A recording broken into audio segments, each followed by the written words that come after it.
think I would get into the Windenburg School of Arts. Ma always told me I was a child savant, but I didn't believe her. I mean, she's the top art critic in San Myshuno, and she's my ma, so I figured she was playing it up a little. After the entrance letter came through, Ma quickly booked us a plane ride to the most remote place in the country of Windenburg. The school is as old as time, and only way to get to the school is by ferry or plane. Can you believe it? And the most prestigious art professors have tenure there. If those walls and grounds could talk, we would be filled with the most amusing stories of all the famous artists of our time. Even Jasmine the Beta blessed these halls. I really am excited. History states that an old farmer by the name of Oswald Watson was a great lover of the arts. He toiled the old plantation during the week and ferried to the town's galleries on the weekends. When he passed, he left his lands to the Smithsonian Fellowship of the Arts, and the rest is history. Some of the best in history have graduated from here, and I hope to do my mom proud. The school isn't just for painting prodigies though, but for music, photography, drama, dancing, singing. There are many theaters at every nook of this place. Old, musty theaters, but beautiful and elegant. Only downside is that it's known for its cliques, so, the dancers don't hang out with the singers, so on and so forth.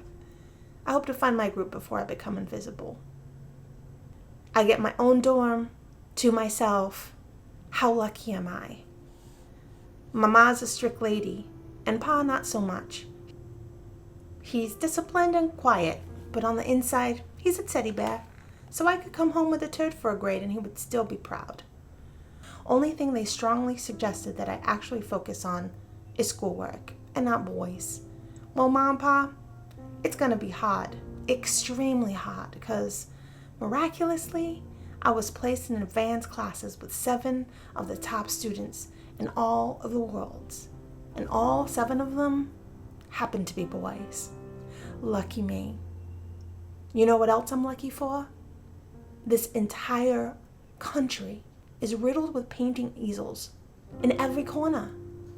I mean, it's by the pier, by the disco club, by the parks. It's literally a painter's dream. I ain't kidding ya. I can't wait to explore every nook and cranny of this country. I don't know the native language here, but I was told most speak Simlish, so I'm counting on that little nugget of knowledge. My folks are health nuts, so it would be good if I started a health regime while I'm here. My sister Brenda keeps telling me dancing is good for my health more than the gym. She's a bit of a dance nut, and she's a bit jealous of the nightlife here. So she promised she would come over on the weekends and teach me some dance moves if I help her sneak into the disco. That's our little secret. We pinky promise and everything. I'm gonna be on my own. Can you stand it? Miss Independent, Miss Confident, Miss Take the World by the Storm. More like Miss Peeing in my pants this very minute. Miss what to do first because my parents were always there to help me figure things out. Oh God, I'm sure I'll be fine. I'm just hyperventilating a little bit. It's natural. Every first-year student goes through this, right? Hey, look, I'm here. I better register at the student lounge and go to orientation. It's Pride Day and we're celebrating after the boring first day of rules, campus life, and full-on tour of the grounds. I'm itching to meet my new classmates. Aren't you?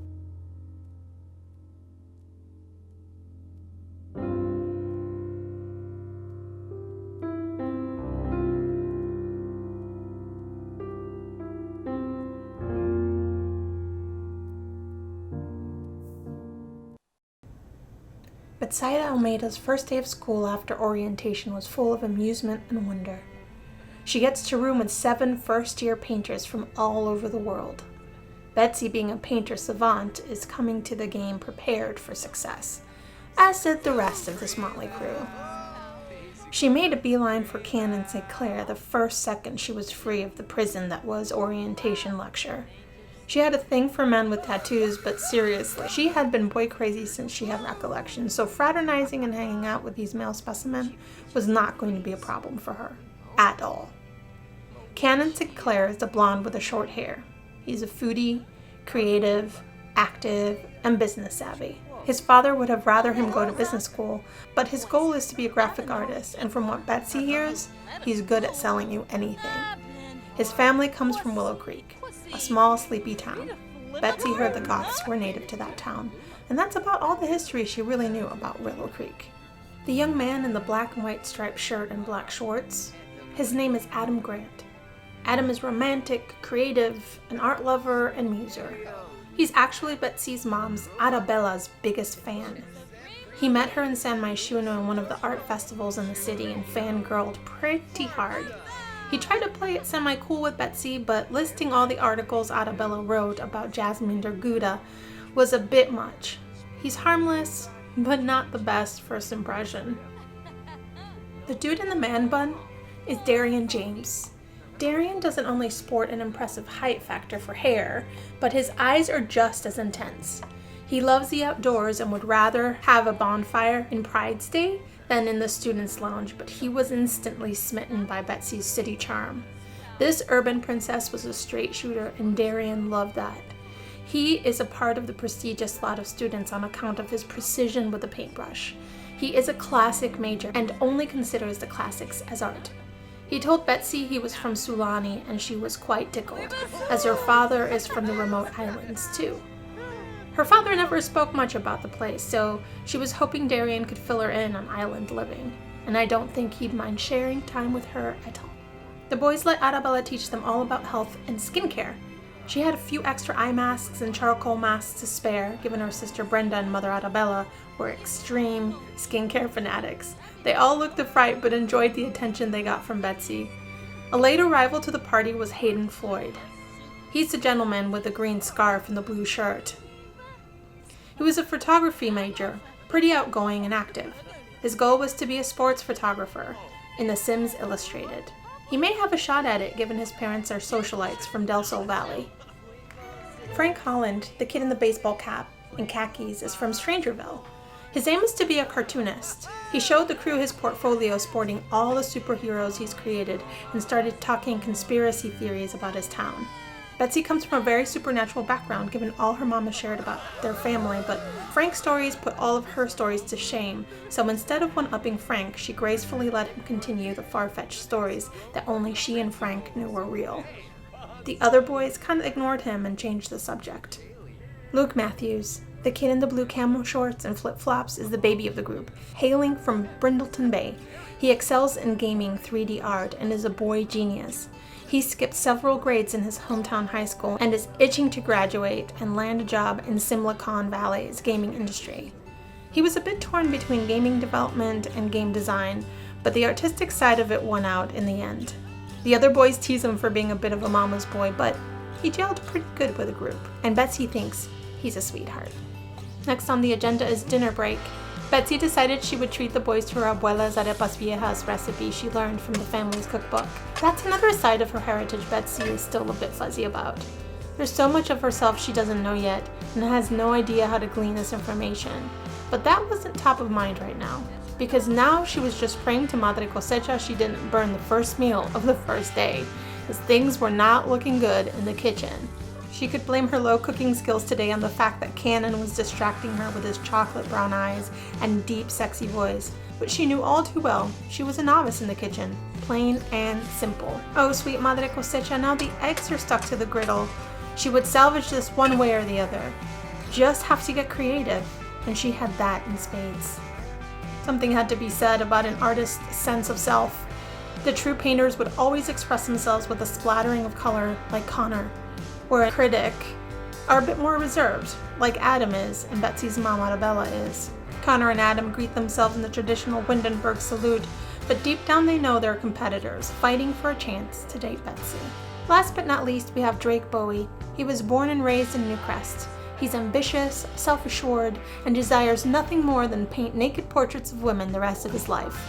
He's a bit eccentric and loves the nightlife. He and Connor have become instant bros over the last Simball sports coverage. They come from similar family backgrounds, so tons in common.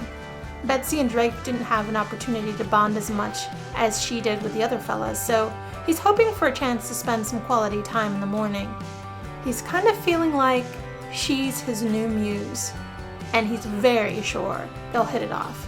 He doesn't doubt his capabilities as a charmer, and who can resist those Ray-Bans?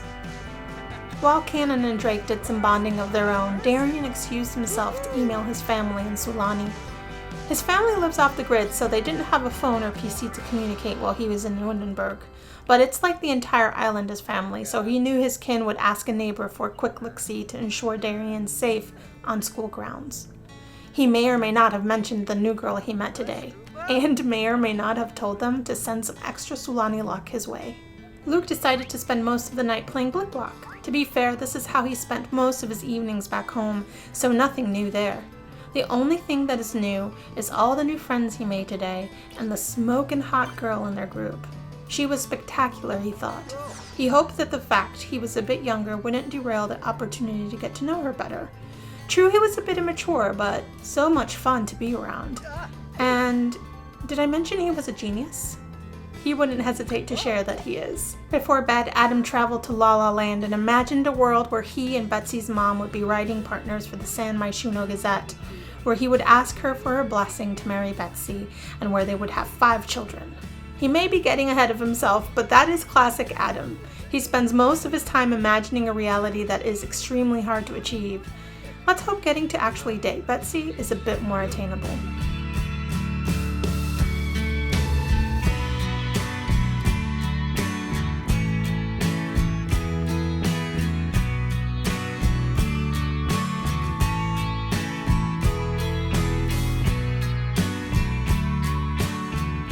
It's morning on day 2. Surviving the first day wasn't as hard as Betsy thought it would be. The 7 other adorable roommates made it a breeze. She was watching up the prior day's travel and current sleep in her eyes and readied herself to head out to the coffee shop, where all the students frequented before classes actually took place. All 7 of the boys asked Betsy to join, and she was more than willing to go.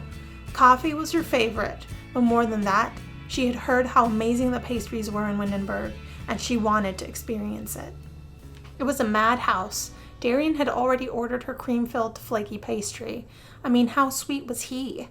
While the line kept growing and creeping out the door, each of the fellas had their own favorite coffee concoctions they were itching to swirl around in their perfect mouths. Adam decided he would wait for the line to die down a bit, as he wasn't in a rush and was wanting to chat with Betsy just a little bit more. Betsy realized that one of the older gentlemen hovering at the entrance of the coffee shop was none other than her Uncle Antonio from San Myshuno. What was he doing all the way in Windenburg, she thought. She was so thrilled to see a familiar face on day 2, she didn't really care the reasoning. She just wanted to say hello and ask about her sister Brenda back home and her cousin Lucia. She invited him to sit for a spell and continued to grill him about the family. How's Pa? How's your partner? Until finally she asked him what the heck he was doing in Windenburg, and he satisfied her question with something about him being there for work. No matter the reason, she was tickled. Drake joined the conversation, and Betsy's uncle was beside himself. So many hot men, so little time. He was happily married, but just because he ordered didn't mean he couldn't look at the menu. And look, he did. All while Betsy played the lottery.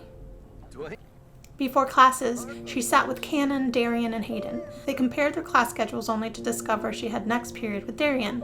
They both gleamed with anticipation. Darian suggested they can get lost on campus together. Hayden and Cannon were not as amused. Darian didn't seem to care what they thought. He was just happy he would get more time on the books with Betsy. They talked about painting supplies, views they've painted back home. Betsy's abstract notion of Sulani became real when she realized how different life was in Sulani. Why her dad never spoke of crystal clear oceans and crashing waves was a mystery to her. Why he never shared how wonderful their cuisine was or how beautiful the people were. One day she would ask the whys, but today she just wanted more info on his hometown. Darian was creating the most breathtaking landscape she had ever seen. Today's class was on realism, and even though Betsy was the savant, Darian's work was pure perfection. Betsy's paled in comparison, but these two would never compete with one another. They simply enjoyed each other's company and loved every second of it. Meanwhile, Hayden was caught crying under his duvet. Some of the others mentioned he got a call and there was a ton of yelling and cursing. Once he hung up the phone, he excused himself and made a beeline for his dorm room. No one dared ask what it was about, but Drake, ever the gossiper, ensured he made Hayden look bad to ensure Betsy's eyes wouldn't wander that way. He told her a fib about how he has a girlfriend in Delso Valley and how they almost broke up but didn't. Even though Betsy wore her skin treatment, Hayden could see her disappointment, even for a brief minute. He changed the subject and talked about all the people he had the privilege of painting in his career.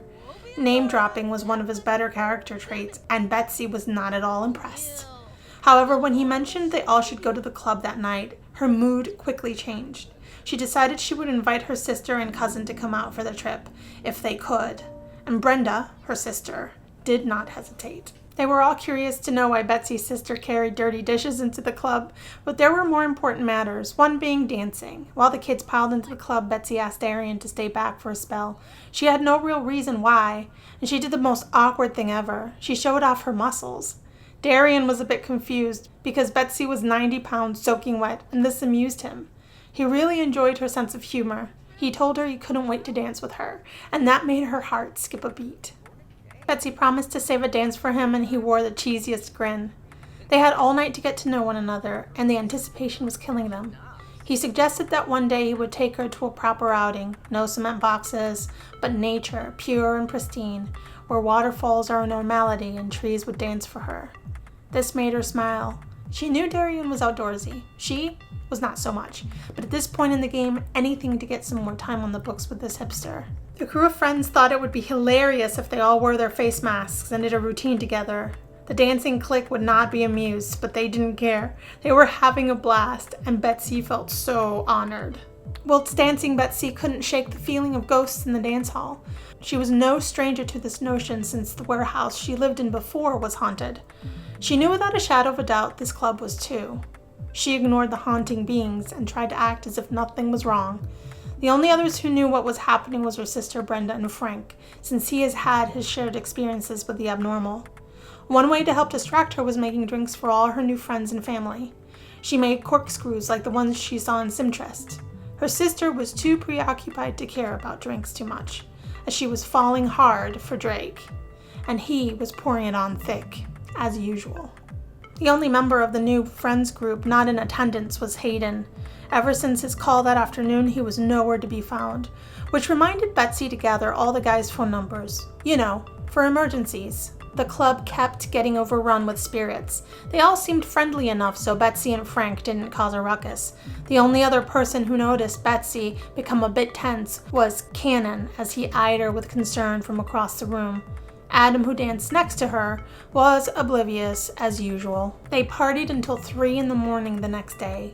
They were spent and nervous as they realized they had a full day of classes that day, and some of the boys had been practicing and planning ways to ask Betsy out for a private outing. Betsy was none the wiser. She was only feeling strong connections with 3 of the boys, but was not really concerned with dating at this minute because that would mean facing the fact that eventually she would have to choose just one.